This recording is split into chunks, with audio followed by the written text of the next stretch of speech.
on today's StoryBeat. We have a phone number for Jack Nicholson. We flip a coin. I win. I get to make the phone call. This is a cold phone call in the early 70s, Steve. Make the call. Hello? Jack answers the phone. Mr. Nicholson, please. I mean, I know it's him. Mr. Nicholson, please. Yeah, speaking. I go on. I do a pitch. I'm a film student at USC. We're doing this paper. Can we interview you about the films you've done already with, in the 60s and Easy Rider and all this stuff. And now we're in the early 70s. Yeah, how much time will this take? Well, we're thinking maybe an hour or two. All right, come on up. This is StoryBeat with Steve Cuden, a podcast for the creative mind. StoryBeat explores how masters of creativity develop and produce brilliant works that people everywhere love and admire. So join us as we discover how talented creators find success in the worlds of imagination and entertainment. Here now is your host, Steve Cuden. Thanks for joining us on StoryBeat. We're coming to you from the Steel City, Pittsburgh, Pennsylvania. My guest today, Robert Crane, is the co-author of 11 books, including Crane, Sex, Celebrity, and My Father's Unsolved Murder, My Life as a Mankiewicz, Bruce Dern, a Memoir, and Jack Nicholson, The Early Years. He contributed a short story called Wingding to the recently published story collection Beyond Where the Buses Run, Stories. Robert is also the co-writer of Hostage for a Day, a Fox television film directed by John Candy. And he wrote for Playboy for 20 years, including numerous celebrity interviews. I've read Crane, Sex, Celebrity, and My Father's Unsolved Murder, My Life as a Mankiewicz, and Wingding, and can tell you that Robert's writing is filled with exuberant energy that makes his work phenomenally entertaining. Robert also happens to be the son of the late TV icon, Bob Crane, who was best known for playing Colonel Robert Hogan in Hogan's Heroes during its 6-season run. So for all those reasons and many more, it's a great joy for me to welcome the journalist and author Robert Crane to StoryBeat today. Bob, thanks for joining me. Steve, thank you. Thanks for the opportunity to be with you. Oh, well, the pleasure is truly mine, believe that. So let's go back in time a little bit. I've read your book, and so I know a bit more about you than perhaps I would know the average guest's background. What were your earliest inspirations and influences to even think about being a writer? Well, my father, as you mentioned, was an actor. He started on the radio. Yes. And I used to watch him in the last hour of a daily 4-hour show. He had guests on. And I watched him interview people and get information out of them. And I thought, that's pretty cool. I like someone you just met and now you're delving into all sorts of things. That's pretty neat. So, and I knew I wasn't going to be an actor. I don't have the chops for that. And so I thought, well, behind the scenes. So I started writing for magazines, interviewing people and getting information out of people. As you mentioned, Playboy and some other magazines like that of the day, when there used to be, long articles and Q&As and that kind of thing. And I thought that was real. I felt so great afterward getting information from people. Well, it is kind of cool to get information from people, just like we're doing here. I'm getting information from you. But at what age, how old were you or young were you when you started to write, when you thought, wow, I can actually do this. I can write stuff. Yep. 18 years old.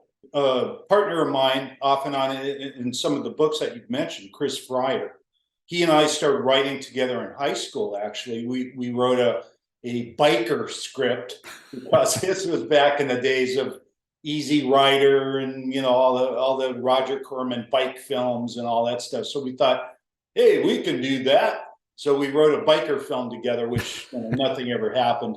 But I just loved writing. I liked fiction as well. Though most of the material I've done is nonfiction. Right. Do you think that it was, I assume it was somewhat helpful to have grown up in the Hollywood world, so to speak, so you sort of knew some of these people, and if you didn't know them, you maybe knew someone who had access to some of these people. Did you find that to be helpful? No, actually, the people that I was interested in would never have been on my dad's radio show. Gotcha. People like Jack Nicholson, Bruce Dern, people of that era. He never would have had those people on his radio show. He went for the mainstream, Dick Van Dyke or somebody like that. Not mainstream. I mean, Dick Van Dyke was a huge star. But the more counterculture, I hate that phrase, but that's what they were. I was attracted to those kind of people. Not the middle of the road, sort of offbeat a little bit. Yes. Yeah. And it was much easier, let me say, in the 70s when I started writing for magazines to get to these people as opposed to now. I mean, now, there are so many barriers set up by publicists and managers and attorneys, and, they want to see the questions before the interview. Oh, God. The infamous gatekeepers of Hollywood. Oh, God. Yeah, it's impossible now. It is impossible, although, you still, if you offer something that they want in return, then you still have an opportunity, or at least you should have an opportunity. What did you do to train as a writer? Did you go to school for it? I went to USC Film School for 3 years. My number was number 55 for the Vietnam draft. Okay. That happened in the summer before I went to college. So when I saw my birth date come up on the ping pong ball, yes, as 55, I thought, no. I didn't believe in the war at all. I didn't want to go to Vietnam and kill people. So I went to college and stayed in there well past my number being chosen. And after 3 years, I left. But I took film classes and got to meet, some great professors. Stephen Karff, who was a writer at the time. He was, one of his big things was Adam at 6 a.m. with, I think it was Michael Douglas's first film, maybe something like that. Kind of a counterculture item. And my problem with college was that to graduate, you have to take all the, geology, sociology. I'm thinking, this is high school. I didn't come here. I came here for film, USC, the land of George Lucas and John Milius, not to take geology. So that's when I dropped out. Did you take writing classes at SC? I did. Yeah, I took some short story classes and script writing class. And yeah. So we share the Trojans in common. I have my undergraduate degree is in theater from USC. So. Oh my God! Congratulations! Yep. Yeah, you finished college. I didn't. I'm a dropout. So do you think of yourself primarily as a journalist or a storyteller or both? I would say primarily as a interviewer who gets stories from people and shapes them and carves them and cuts them and puts it all together into their story. So what for you then makes a subject good to want to interview? What is it that you're looking for? Is it just because you've been given an assignment, or do you generate those assignments because you have an interest in something? A little bit of both. Sometimes I got assignments from magazines. Other times I pitched people because of an interest in, a movie that they have coming out or a TV show or something like that. And I'll give you a very short example of this. John Candy, the late John Candy. I was a big fan of SCTV in the late 70s, early 80s. So I pitched SCTV to Playboy. And I used to have a fantastic editor there named John Rezick. And I thought for sure he would pass on this. This was the time of Saturday Night Live and all, that was the big show. And he said, no, do it. Yeah, let's do it. So it was a 20 questions. Got to go to Canada for the first time, Edmonton, spent a week with them, interviewed the cast at the time, John Candy, Catherine O'Hara, Eugene Levy, on, and then wound up interviewing John, I would say 7 or 8 times for different magazines and newspapers. Wow. And finally went to work for him as his publicist for about 6 years. I didn't answer your question. What I found was someone who loves to talk, like Bruce Dern. We have reams of paper. When we put together a book on him, we had, well, you can't see it, but like this. Stacks. It's about a foot high of transcribed interview, which we shaped into his story. So A, he loves to talk. B, though, he repeats himself a lot. There's 4 stories about a friend of his who worked on Lawrence of Arabia as an assistant director. So we took the best of the 4 stories and put them into one story about Lawrence of Arabia. So it's that kind of thing. And I love editing, and because of 2 people. Editing because of my father, back to the radio show, who would cut interviews on 1/4-inch tape. This is before your time, Steve. No, it's not. with a razor blade on a little bar, and then you put the white tape on there, and he would cut the interviews of the week down to like 5-minute snippets for his Saturday show, the best of. So I would watch him cut. Why did you cut that? Why did you, that kind of thing. I watched that. The other editor was the aforementioned John Rezick, who edited Playboy for decades. And I really learned, words on paper. Why, were you cutting that? Why'd you put that there? And he was incredible. Well, you're talking about the fundamentals of doing any kind of article, although with an interview like what we're doing here today, there's a certain amount of back and forth, give and take, as opposed to you going into a library and just amassing information to write about it. Mm-hmm. You are actually doing some sort of background information in research, I assume, on each of your subjects, right? Yes, absolutely. Always a lot of research. Yeah, as much as we can get. I used to use, back in the 70s and 80s, before the internet, I would use the Margaret Herrick Library in Beverly Hills. Sure. And places like USC, a great Doheny Library, and places like that, just to delve into the person I was going to meet with. And now it's much easier because of the internet.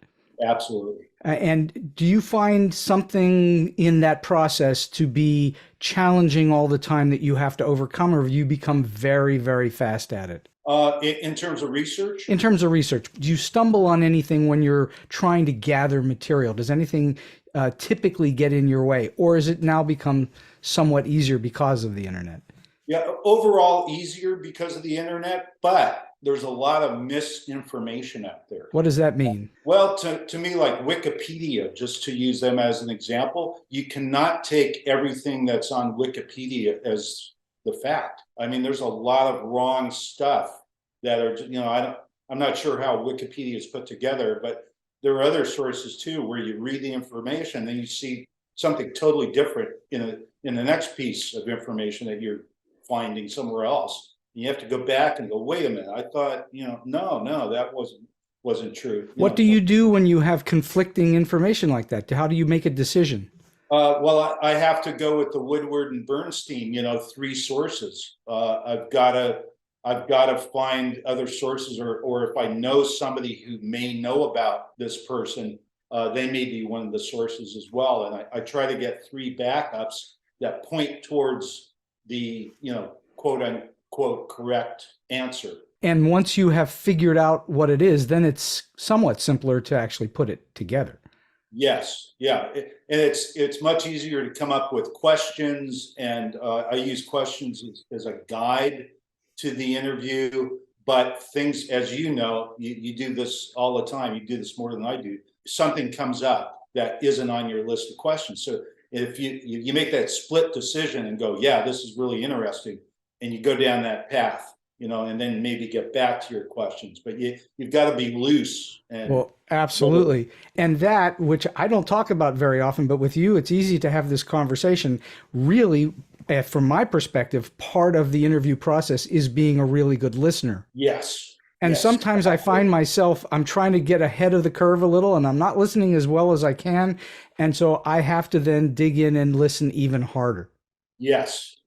Absolutely. Listening is so important, because you never want to, I don't want to be caught looking at my questions on my little pad while this person has just said some revelatory thing and I only half heard it and go, huh? You can't do that. You can't do that. You got to be right there. And that, by the way, I think, and you'll correct me if I'm wrong, is what helps you in terms of doing all that research is that it when you do the interview, hopefully you're immersed well enough that you can make that pivot very easily. Yes, absolutely. And you can take those off-ramp roads that the person is kind of leading you with.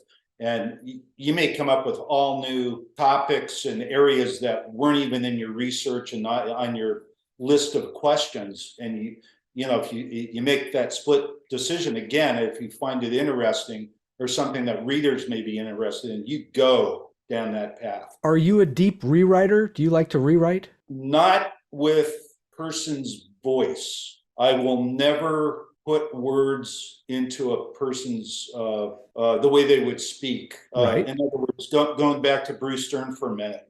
Again, we had a stack of transcripted raw interview, but we had to shape it into a book and shorten things and throw out things. And as I said, like Lawrence of Arabia's stories, get 4 of them down to 1 story.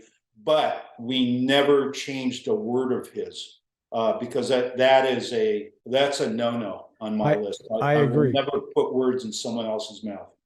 I think that's you've got to do that when you're doing an interview process. You can't rearrange it to make it something different than what was actually said in the interview. Absolutely. I find in this format of a podcast like this, sometimes something happens and I need to actually trim something out, but I'm not adding anything to it and I'm not rearranging.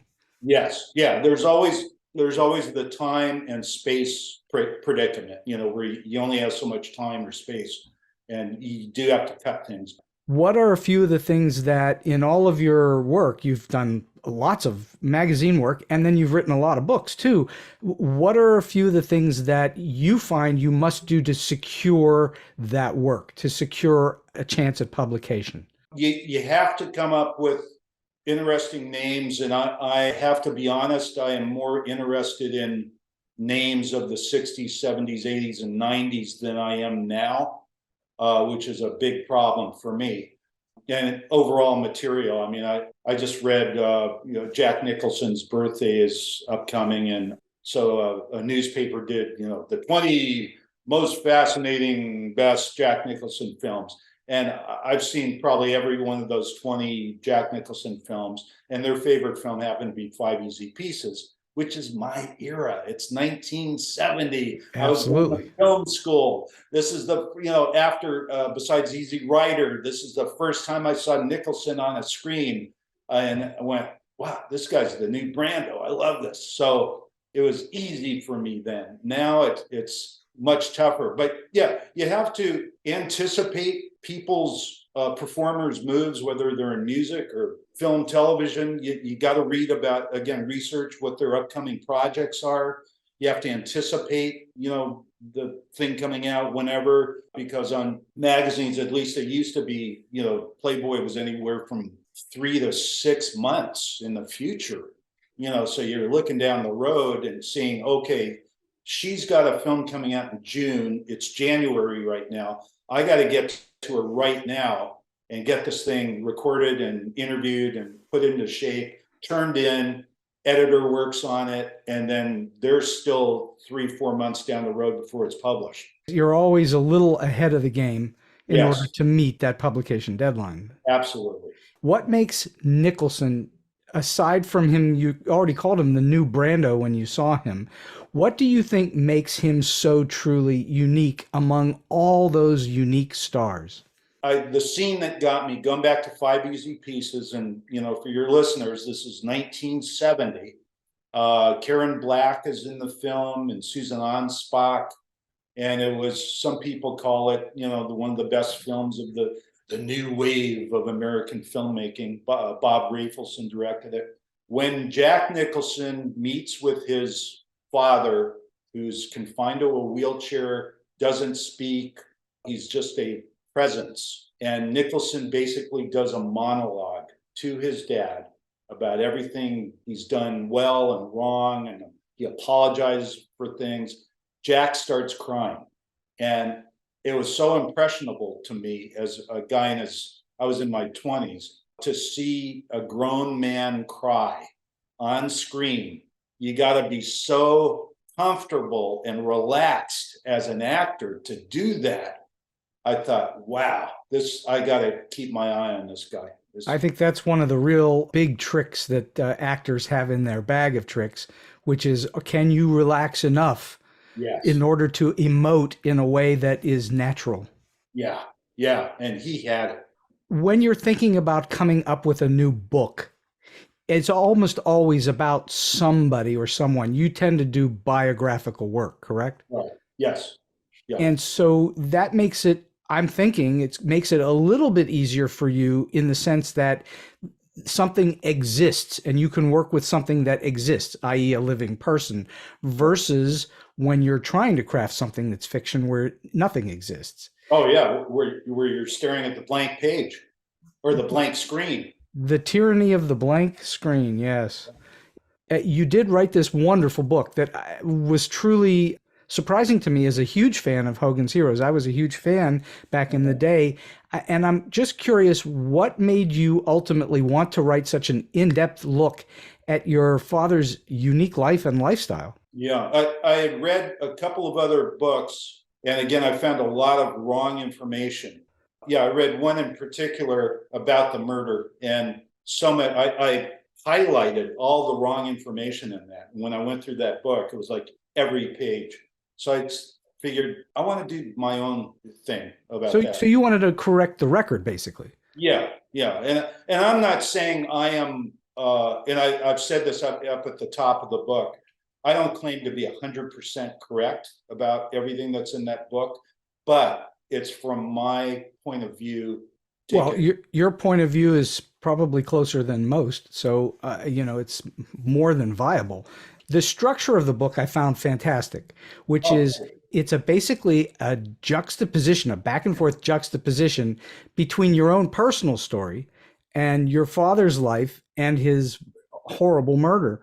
How did you arrive at that as the structure versus just telling the tale straight on? We, again, Chris Fryer worked on this with me, and he was the Martin Scorsese of this project. He directed me because as much as I wanted to tell the story, you relax, you withhold a little bit because now it's me on the hot seat telling the story. And he would keep going, well, why'd you do that? Well, where was that? What color was that? So we kept pushing. We put it together in a straight linear presentation, and it didn't catch me for the beginning. I want to catch the reader and interest them. So we came up with this back and forth for I think it's about the first 8 to 10 chapters, where it's present and then starting the story to my family, and then back to present, then a couple of years, advanced in the telling of the story, family, and back and forth till we actually link up and synchronize after whatever it was, chapter 8 or something, and now syncs up to now, real time. And then the rest of it is linear to the end. What was really interesting to me was that it was autobiographical, and yet at the same time, it was sort of an in-depth study of a murder case. Yeah. What I really like about it is it's autobiographical, it's a biography, it's a memoir, and it's a true crime. And it reads like gangbusters. That's really because you write extremely well. You've had a lot of years of writing, and you're very good at it. Well, I have to be honest, a lot of that is Chris Fryer on this, again, pushing for come up with a better word, describe that better. Boom, boom, boom, like that. And so he's a wordsmith. Did putting the stories down, was it a little bit easier because it came from your life, or was it more challenging because it came from your life? It's a combination. It's a combination because all the memories are flowing, so that part of it's easy. But again, you have a bit of a reluctance to, well, how far should I go on this story, about, my dad's sex life or something, what's the boundary? And then again, Chris would go. We can always cut it out, but tell the story. So, and I did, and we kept all of it. Well, I didn't really know that story. I mean, I knew that had happened, but I didn't really know that story. So reading it was harrowing to me. It was like, holy moly, this is crazy stuff that went on. Yeah. And very interesting. And obviously a movie's been made out of it, and not out of your book, but out of that story called Autofocus. Did you have many eureka moments? Did you discover anything in the process? I discovered things I had not thought about for a while, or I had suppressed. And once we made everything, I call it like, being live, everything rises to the surface and it's all potentially usable. Mm-hmm. And all sorts of things came back to me. And, we used a lot of it. Some of it, we didn't cut because it just wasn't interesting enough or whatever. But yeah, it all rises back to that surface. Did you have to interview many people for the book? No, not at all. It's strictly out of your own memory and whatever paperwork you might have had. Yeah, out of my memory, out of transcripts from meeting with the district attorney's office in Arizona, meeting with the Scottsdale Police Department, that part of the true crime story. I used some of that, some of the actual words from transcripts. I also, this was a weird one. You mentioned Autofocus came out. Greg Kinnear, great actor, played my dad. And I met with him before the film shot. He just wanted to, ask me questions about my dad, and I showed him different things. And he actually used the Hogan jacket. That was neat to know. Yeah. And actually on that jacket, on the label in back, says F. Sinatra. Frank Sinatra wore that jacket for Von Ryan's Express, which was an Italian prisoner of war camp. And I think the movie came out about a year before Hogan started. And then when my dad went to Western Costume to try on jackets, he goes, F. Sinatra, and he fit into it perfectly. He said, I'm not taking this off. So he left the thing on. Anyway, back to Greg Kinnear.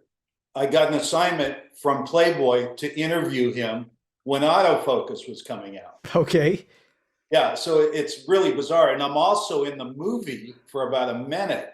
You play a reporter. Interviewing my dad.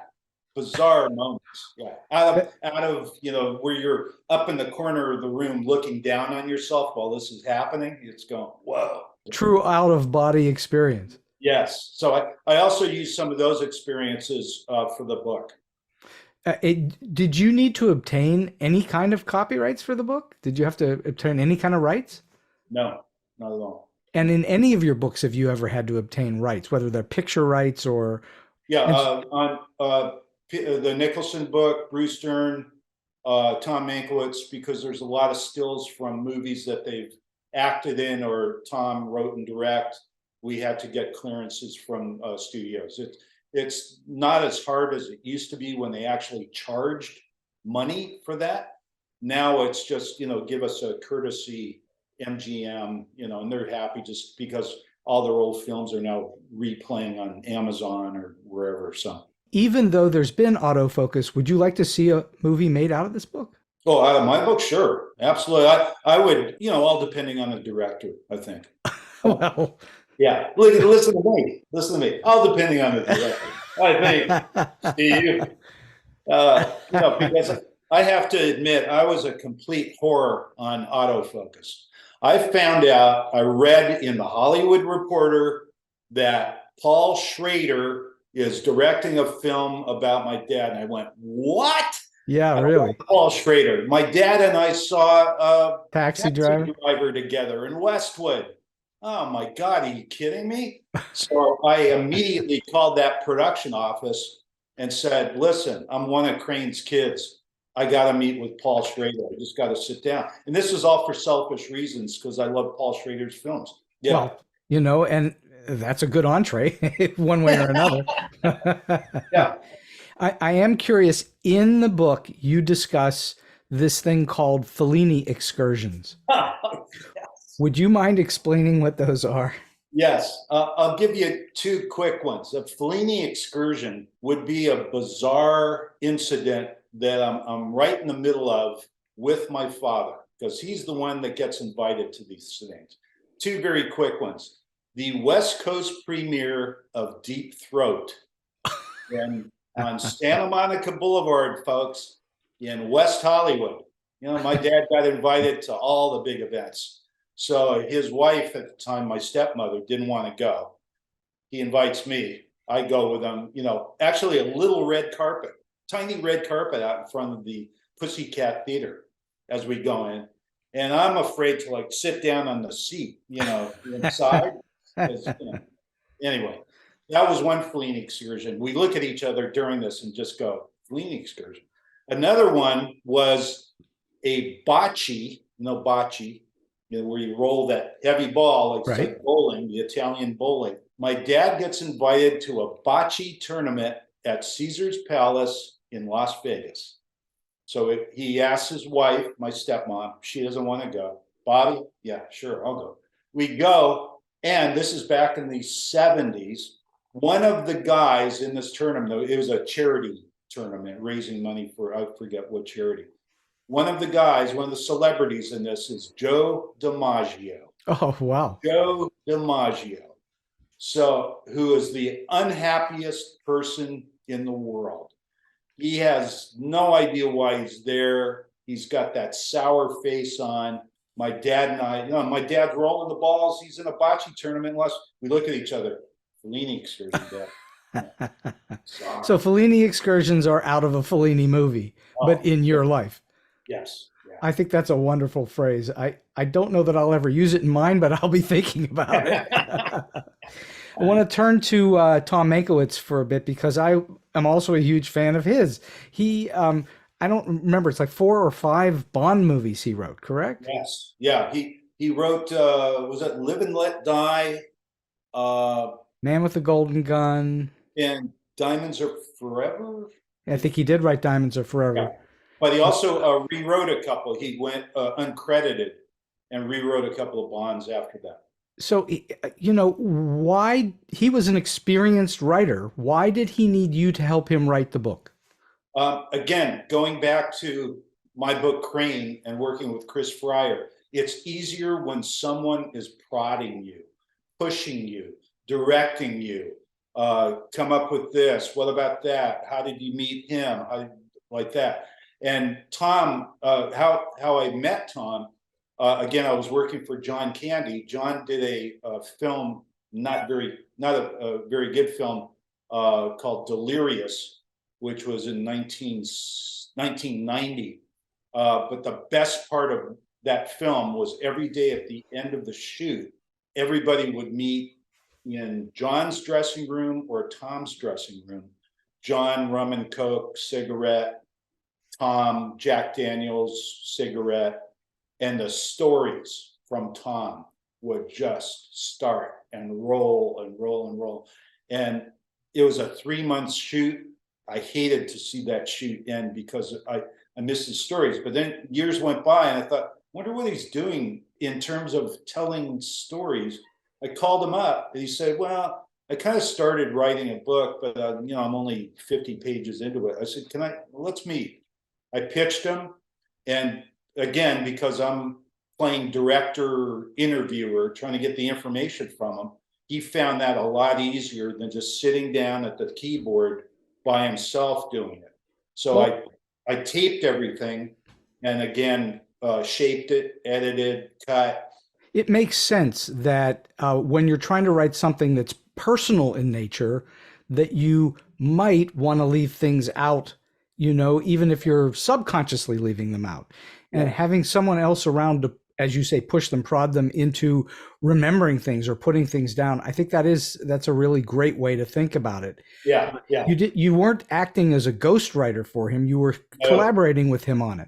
Yes, absolutely. Again, all of the words in the Tom Mankiewicz book are Tom's words. What happened was we got the full story out from him, and he had pancreatic cancer and passed away while we were putting this together. Oh, my.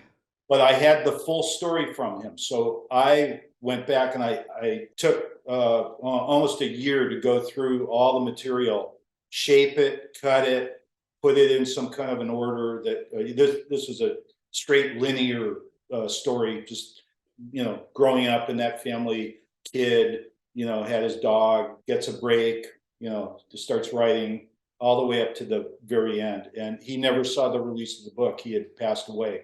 I guess I didn't realize that he had passed away while the book was not out yet. Yeah. And for the listeners who don't know, he was one of the most successful and famous movie writer directors of all time. He was his son, Joe Mankiewicz, and he was the nephew of Herman Mankiewicz, who wrote what he's widely considered to have written one of the greatest movies that's ever been made, Citizen Kane. Absolutely. So that's quite a family to come from. Yeah, And no pressure. no pressure and nothing to live up to. Yeah, Tom says in the book, the hardest thing he had to look forward to every year was Thanksgiving.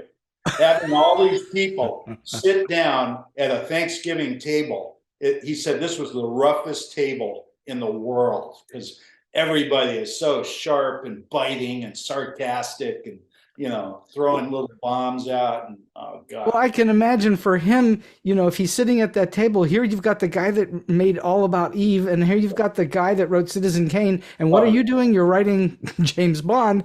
I know. It's like, you're the low man on the totem pole in terms of the art. Absolutely. Yeah. So what was it about him that made him so compelling? Was it that he was a great raconteur? Yeah, that's part of it.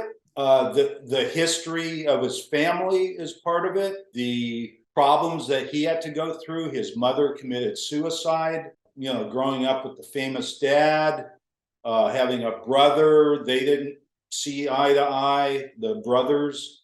It was all of that. And again, the times. Oh my God, the 60s, visiting the set of Cleopatra, hanging out with Liz and Dick, all of this kind of stuff. And then the 70s and 80s were really the thrust of his career. What was going on in Los Angeles at the time with music, and he worked on a Herb Alpert special and dated actresses and singers and all this stuff. The times are just so rich. So in the book, you mentioned that he said that adapting a book for the screen is a big challenge, that adaptation is difficult.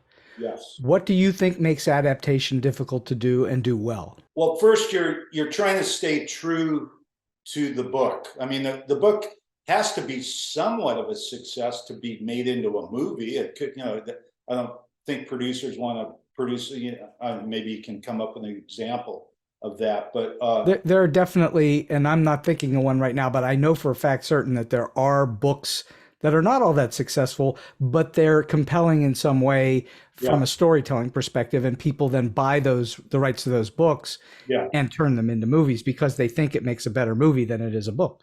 Right. Okay. Yeah. In the case of a Ian Fleming book, a James Bond book, of course you want to stay true to the moods and the action and the essence of Bond. The essence of Bond and what Ian Fleming was thinking and what he experienced and all that. That's a big pressure.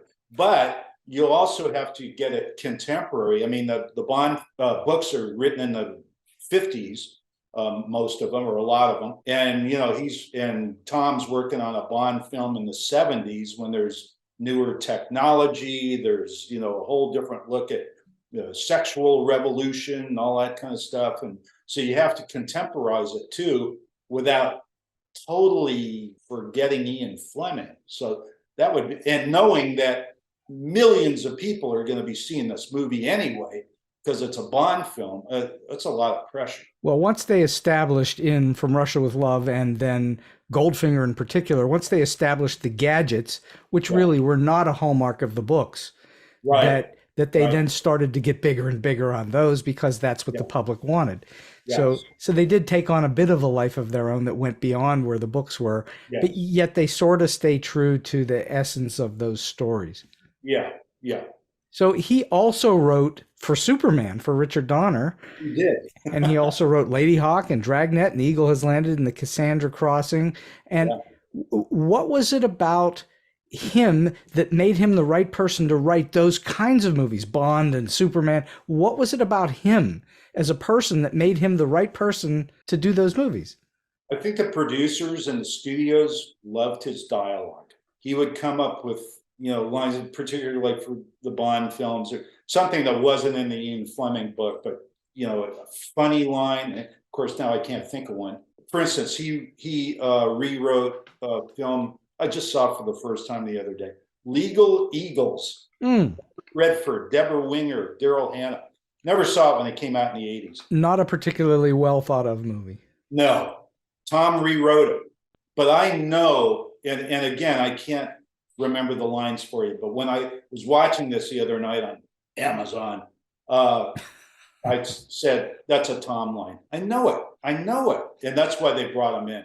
So he didn't get credit on that film, but he did rewrite it. So he inherited a lot of wit is what he did. Yes, he did, as a survival mechanism back to that Thanksgiving dinner when you had to come up with witty, sharp dialogue. So now you're writing books that are based on interviews, and you've done a lot of interviews.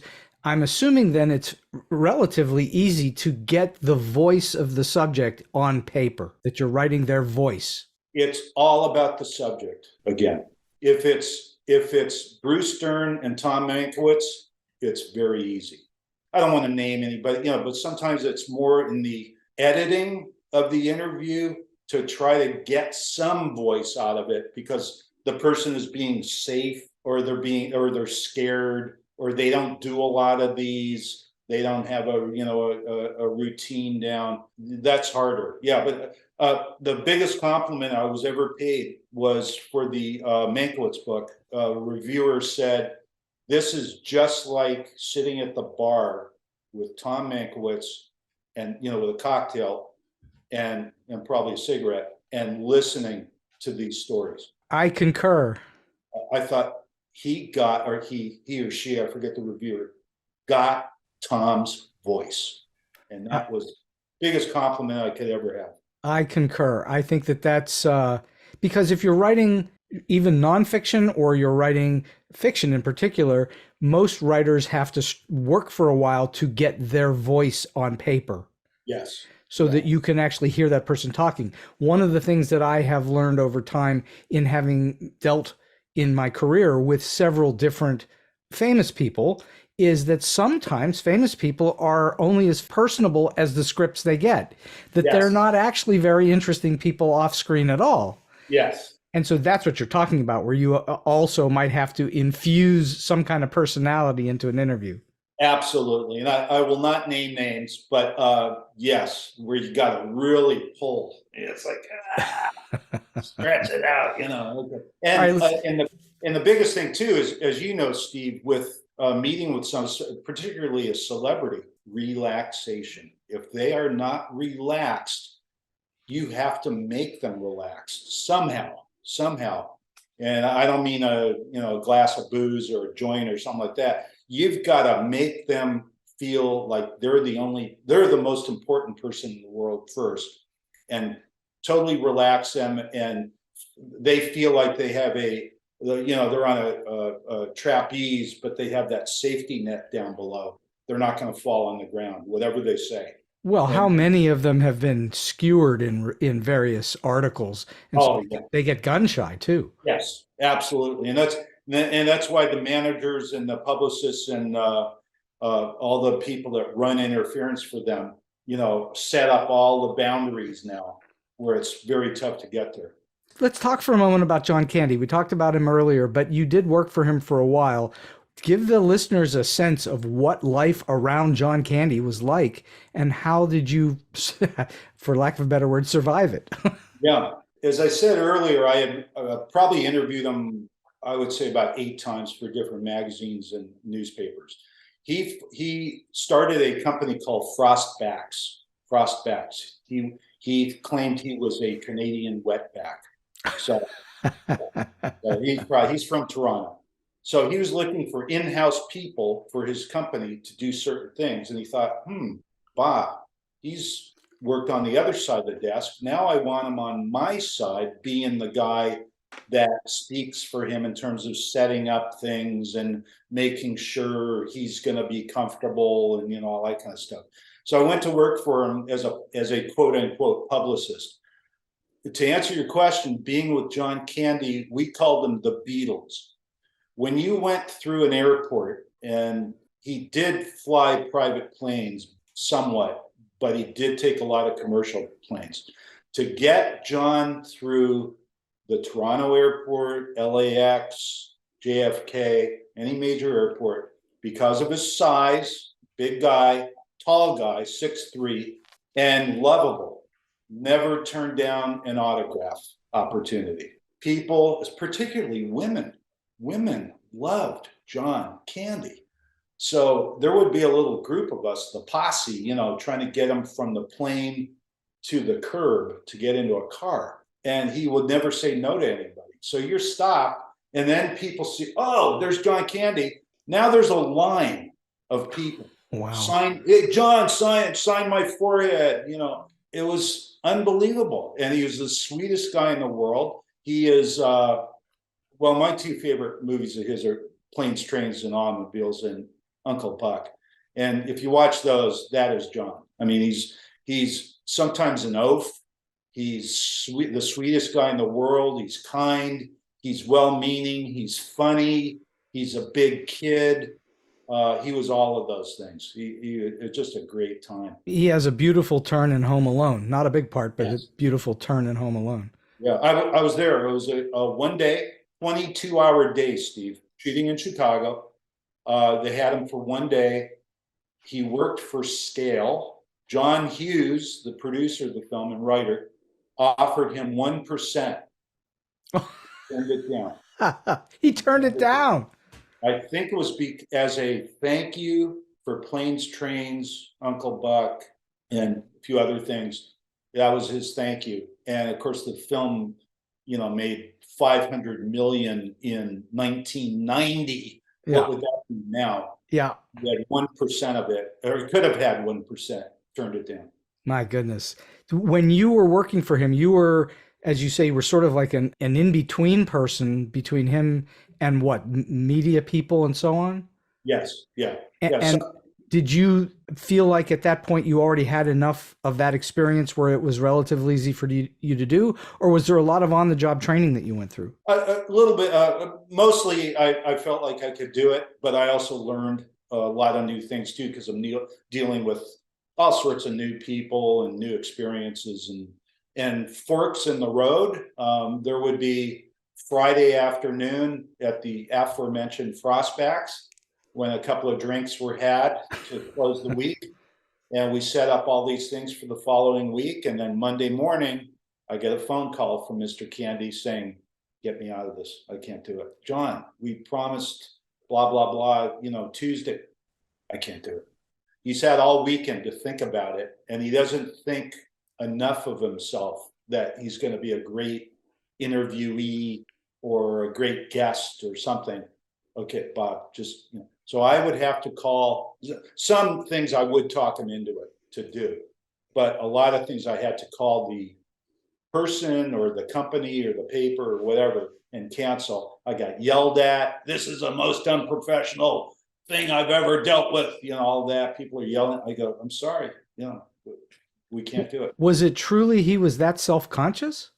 Yes, absolutely. That's Yeah. amazing. I'm always amazed by that when someone who's that much in the public eye is truly shy or self-conscious or whatever it is. God, yeah. I mean, I recently saw a Dick Cavett show. Dick Cavett, when he left this is after the ABC show, he was doing a show for, I think, CNBC of all things, a half-hour show. And we were in Montreal one time. John was doing Just for Laughs, the comedy festival. And Dick Cavett, you know, was interviewing people that were in the festival. And of course, he wanted to interview John Candy. And I recently rewatched it. It's a half-hour interview. And throughout the interview, John Candy is apologizing for being an awful guest. He goes, I'm sorry, Dick, I'm just terrible. Flop sweat, you know, it's like, what? You gotta be kidding me. Well, not only that, he was one of the great improvisers of all time. Oh, God, yeah. On top of all of that. he did the Johnny Carson show once. It was for a movie called Only the Lonely with Maureen O'Hara playing his mother. Right. The two of them, first of all, we're backstage. I'm with them. I've never seen John perspire. He's got rings, Steve, he's got giant sweat rings under his. He said, "You got to get me out of it." I go, "John, we're backstage at the Tonight Show. You're a guest on the show tonight. We're not getting out of this. You're doing it." And he's just dying. He walks out with Maureen O'Hara. Of course, Johnny loves the older stars. He loved Maureen. So Maureen's got the seat right next to the desk. John is on the couch with Ed McMahon. Ed McMahon, sure. And, John occasionally, again, if you watch it, you can find it on YouTube. You'll see John occasionally throwing a line here or there, but he looks so uncomfortable because he is meeting Johnny Carson for the first time and thinks he is not worthy to be on the Tonight Show. I'm going, oh my God, I can't believe this. I can't believe it. So Maureen O'Hara carried the show. I mean, she was charming, Johnny Carson and all that. And then occasionally, Johnny would throw something to John Candy, who would come back with, but oh my God. Well, thank goodness it wasn't Letterman, because Letterman absolutely would have given him grief. Oh, yeah. Want to talk for one moment about Wingding, which I've thoroughly enjoyed reading. It's clearly loosely based on your life's experiences, correct? It is. Yes. I started writing the story actually as a script in the 80s. So I was, I won't give away my age. I was a youngster, and it started off as a script, and then I cut that up and carved it up and used the best of, and I challenged myself to write a short story. And this is a long short story, but it's maybe obvious to some people, I'm not a short story writer. I mean, I threw it out there, and it was fun to do, and I love doing it. But like Chris Fryer, again, the guy I keep mentioning, he's a short story writer. He knows how to do it in a nice, concise thing. And I was doing more of every emotion I'm going through regarding my father, our family, women, all of the stuff became this big jumbled hodgepodge of stuff, which found its way onto a page. I'm just curious, and I don't want to dig too deep here, but the character is a little bit, not together. Yes, absolutely. And your protagonist was that you at the time? Well, yeah, I was full of anger. I started writing it in the early 80s. He was killed in 1978. So I still had anger about that. The fact it was unsolved, the fact that I'll never talk to him again, the fact that my family never talked about this. They're basically, my mom's small town Connecticut. You don't talk about these things. You just keep moving, boom, boom, boom. We never had the moment in my family, where we, held hands and lit candles and did a dance or any of that. It just was not spoken. So I was angry with all this stuff. I was frustrated. I also was, I have to admit, I was, Jack Nicholson and Sam Shepard were models for me of the angry, you see this chicken sandwich? Hold it between your knees. I love this stuff. So there's a lot of Tom Taylor, there's a lot of Jack, and a little bit of Sam Shepard, driving the vehicle out there in the desert highway. And so I took some of that stuff too. It could be turned into a movie by itself. Yeah, I would love that. I'd love to be on that set. Well, it's all sort of there, you've got 75, 80 pages of a story, and it's got a lot of grit to it. So I don't know why it couldn't be turned into a movie. Calling Ethan Cohen. Ethan Cohen, please report. Yeah. Oh, yeah. I'll let him know. Do you have a preference for writing books or articles? Do you have a preference? Well, I hate when people say this, but they're all my children. They're all my babies. So it doesn't matter how long something is or what it's for, as long as I feel like I did the best job I could do on it. And, sometimes it's the shorter stuff that gets attention. But then other times, like I mentioned with the Mankiewicz book, this great review about, I felt like I was there, that, wow, you couldn't have done that in I don't think, some people can do that in a magazine article. I felt like it took the entire book to get that feeling, but Yeah, so it's just about the specific project. It doesn't matter how long it is or where it's going, as long as it resonates with you, as you know, when you're really excited to work on it, edit or write it or whatever you're doing with it. I think you said the real key to all of this in the middle of that, which was or is that you have to give it 110% of your effort. Absolutely. On everything. Absolutely. The coming up with a title, you know, I'll go through 50 titles. Yeah, every aspect of it, because it's got your name on it. It's got your name on it. Even interviewed by, you know, for Playboy, your name is still in there, you know, and somebody's either going to go, wow, this is a really great interview, or God, this is, you know, pretty lame. What was your favorite thing about developing questions for those interviews? I assume that you had certain questions that came out regularly, and then there were other questions that you developed for each individual interview. Right. Yeah. Yeah. Are you speaking about Playboy or Playboy, or which other magazines did you write for? Tell the listeners who else you wrote for. Penthouse? Penthouse. We magazine, when it was owned by Playboy. The first interview I ever sold was Genesis magazine. Oh, wow. This was not religious, folks. This is a same kind of magazine. But these were the magazines that were printing those kind of Q&As and articles of those kind of film people back in the 70s and 80s. No, I also wrote for a lot of legitimate, you know, LA Times, Los Angeles Magazine, USA Today, things like that too. Would you say that it's completely different in that world today than what it was back then? I mean, utterly different because of the internet? Absolutely. Yeah, absolutely. The internet, which also equates with people's attention span. Playboy used to have I thought was a great thing. And yes, I did look at the photographs, but they had a great thing called the Playboy interview. And if they would interview Castro and Miles Davis and, you know, film people and baseball people and all. And that took time though. These interviews in the magazine were 10, 15, 20 pages of magazine page, which took some time. People now, no attention, you know, they want the quick sound bite. They want the quote, you know, boom, boom, boom.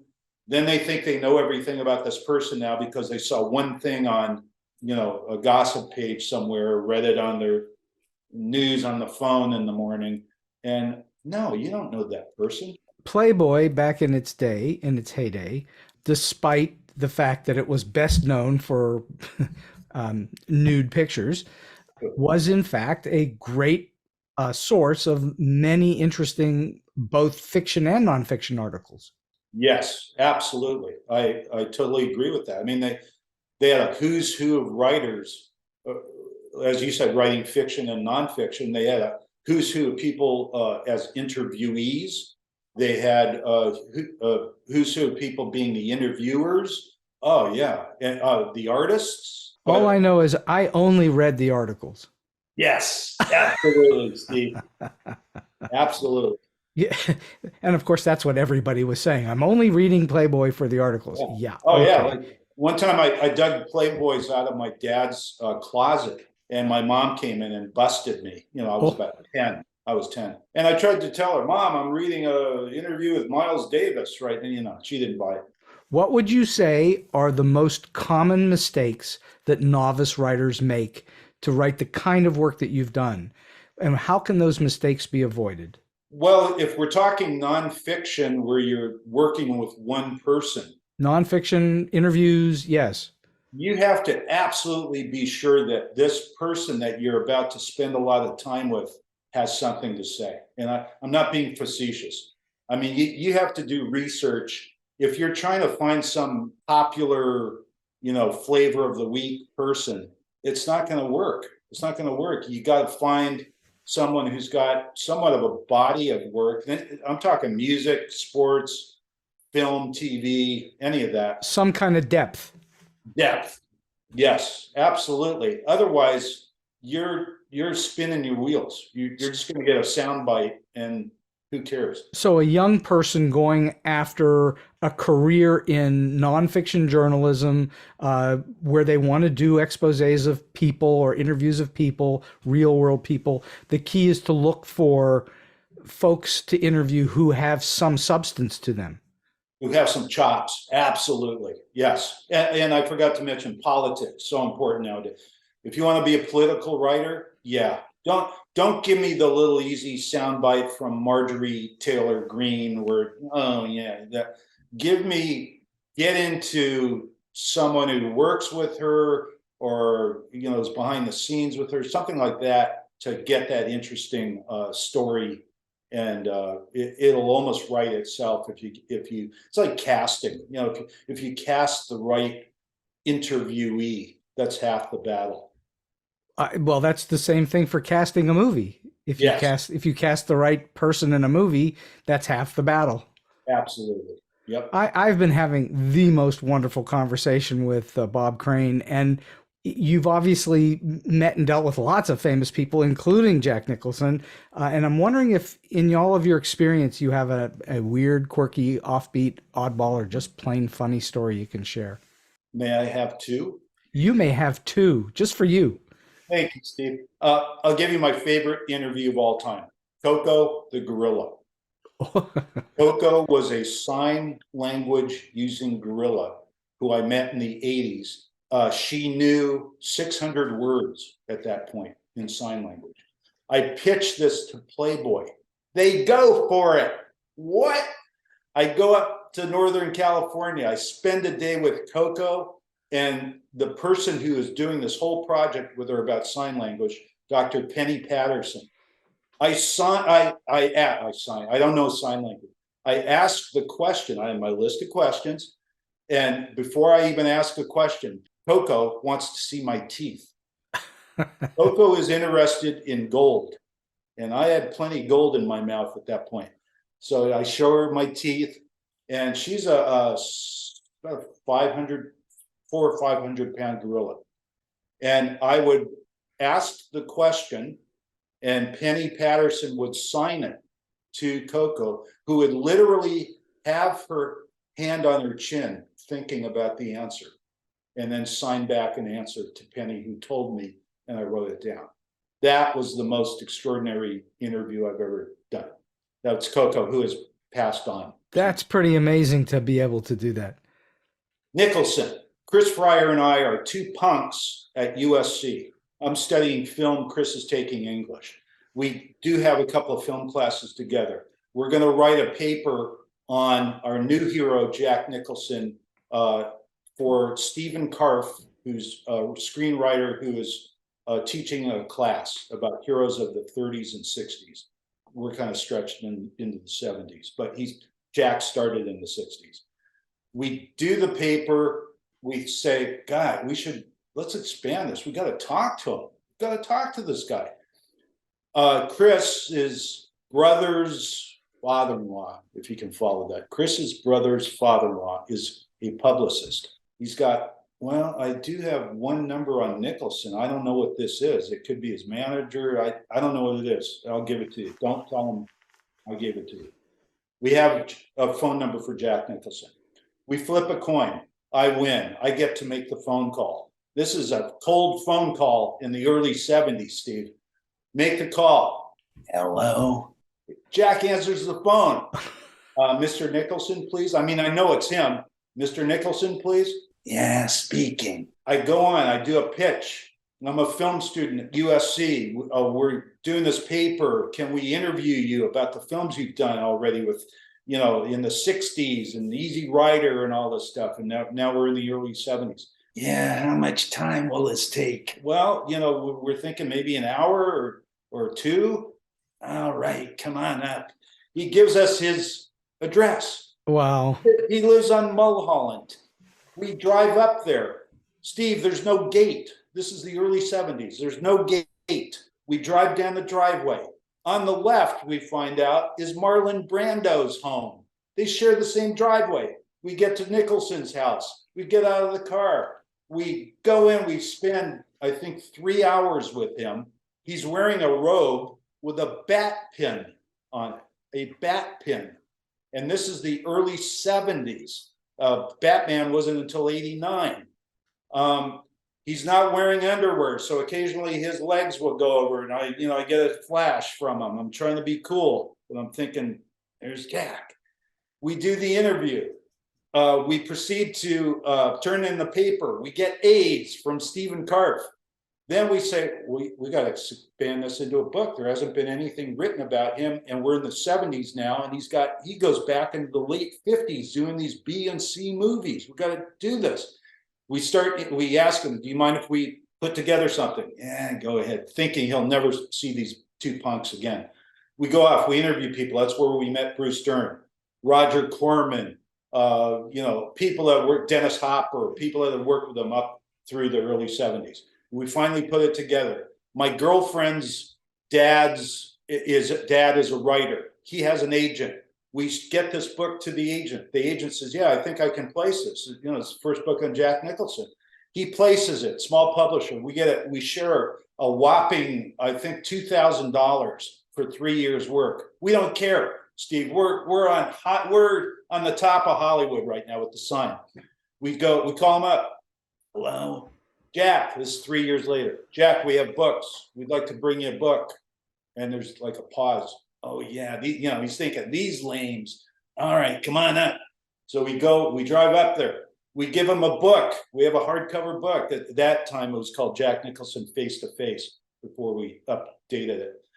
And he looks at it, and we're standing there in the hallway with him. And within 30 seconds, he finds a mistake. It was a misidentification of someone in a photograph. We just look at each other. We're burning. We're just going, oh shit. Yeah. But I think that was the first book on him, and I think the only book thus far to have his cooperation. So yeah, he's not. He doesn't do a lot of interviews. No. And again, talk about right timing. We didn't have to go through a publicist. Well, we went through my brother's publicist, but we didn't have to go through a manager or an agent, or the guy answered the phone. You could not do that nowadays. I'm kind of blown away that there was no gate when this was after the Manson murders. Yes. Yeah. Up in the same neighborhood. Yes. Yeah, this is the early 70s. There was no gate. And then we find out Brando is sharing the driveway with him. What? That's crazy. Yeah. Oh. Well, that is an amazing story. I mean, you were in at the right time, that's for sure. Oh, yeah. Last question for you today, Bob. Clearly, you have been doing this quite a while. What is the best piece of advice that you like to give someone, or a tip to someone who's starting out in the business, or maybe they're in a little bit and they're trying to get to the next level? Let me preface this, Steve. I'm not being facetious. You've got to find what you like to do, what aspect of writing you like. Do you like fiction? Do you like creating characters? Do you like reportage? Do you like poetry? Do you like writing screenplay? You've got to find, and I'm not to say you just have to do one, but starting out, I think you should concentrate on one. I concentrated on just trying to get into magazines with Q&As and articles about, so-called celebs. You've got to find the thing that really turns you on and you think you are good at, and you've got to put 150% into it and follow it. And that doesn't mean that you can't be writing poetry on the side or writing a screenplay on the side, but for the main thrust, and hopefully to make a few dollars too, you've got to find that medium that it completely turns you on. Well, I think that's extraordinarily wise. And the very famous mythologist Joseph Campbell famously said, "Follow your bliss and the money will follow." Yes, And absolutely. so that's what you're talking about. Find your bliss and stick to it, at least to establish yourself at minimum. Yeah. Because from that establishment, other things can happen. Yeah. And then part two of that, if you're going to, do articles or Q&As for magazines or newspapers, that happens to be your area, going back to what we talked about earlier, you got to find that story. You got to find that person that not only turns you on, the story of the person, but is somehow much more interesting than, like I said, the flavor of the week that's going to be forgotten in, a month. Bob Crane, this has been so much fun for me. I can't tell you how appreciative I am that you spent some time today with me on StoryBeat. This has been lots of great stories and just lots of fun. Same here. Thank you. I could talk all night. As my wife says, shut up. Well, I'm glad you didn't. So thank you very much. Thanks, Steve. Pleasure. And so we've come to the end of today's StoryBeat. If you like this episode, won't you please take a moment to give us a comment, rating, or review on whatever app or platform you're listening to. Your support helps us bring more great StoryBeat episodes to you. StoryBeat is available on all major podcast apps and platforms, including Apple Podcasts, YouTube, Spotify, iHeartRadio, Stitcher, TuneIn, and many others. Until next time, I'm Steve Cuden, and may all your stories be unforgettable.